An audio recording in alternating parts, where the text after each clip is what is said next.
Electronic addiction, a problem that has sprung from the technological advances of our society. Children today are more skilled in Fruit Ninja or Angry Birds rather than tying their shoelace or reading.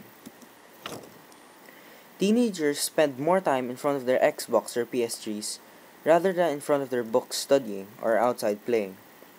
And I am sure every single one of you listening have either a Facebook or a Twitter account. Electronic addiction is basically an addiction to the gadgets we have. The computer, your gaming gadgets like your Xbox or PS3, the touchscreen revolution of iPhones, iTouch, iPads. Being addicted to these electronics will most probably be because of a game that you play. For the computer, it may be an internet game or a LAN game, or Borderlands 2K13 for the PS3, or Fruit Ninja for the iPad. The worst part of this addiction is people who have it don't even know they're addicted. What? You just really want to finish that story in Borderlands that you spend every moment you can playing? Or that game in the iPad is so fun you just can't stop?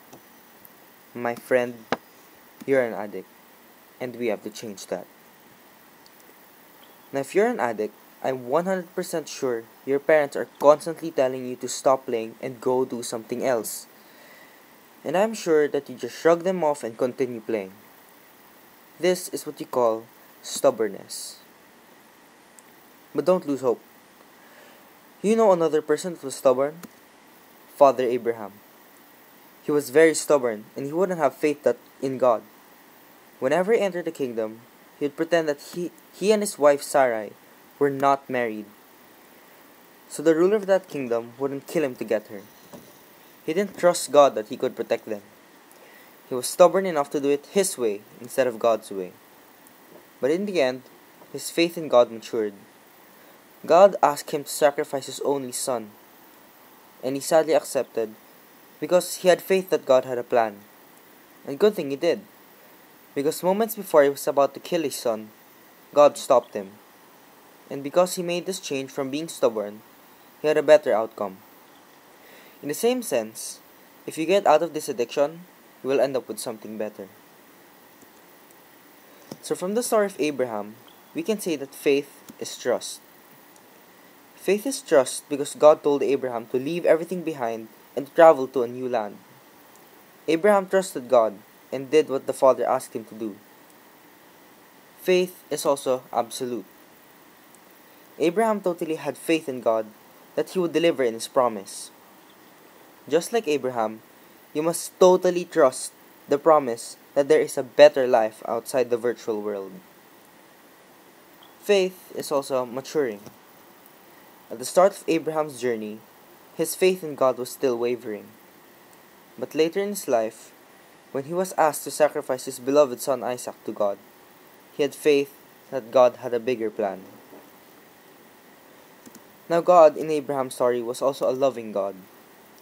He did not like Abraham's stubbornness and wanted to make his faith stronger.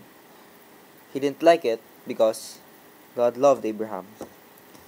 Just like this, your parents love you and want you to stop being stubborn about using your gadgets.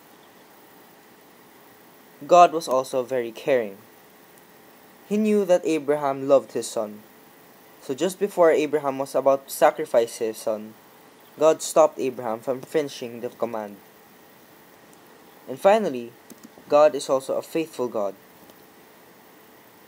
He was faithful to his promises. So just like this, have faith in me. You will enjoy living your life instead of using that gadget. Given these things about God and faith, it is now time to take action against your problem. Just like Abraham, you must get rid of your stubbornness. You must listen and be open to the outside world. Just like Abraham was open to having faith in God. And just like Abraham, you will have a better life in the other side.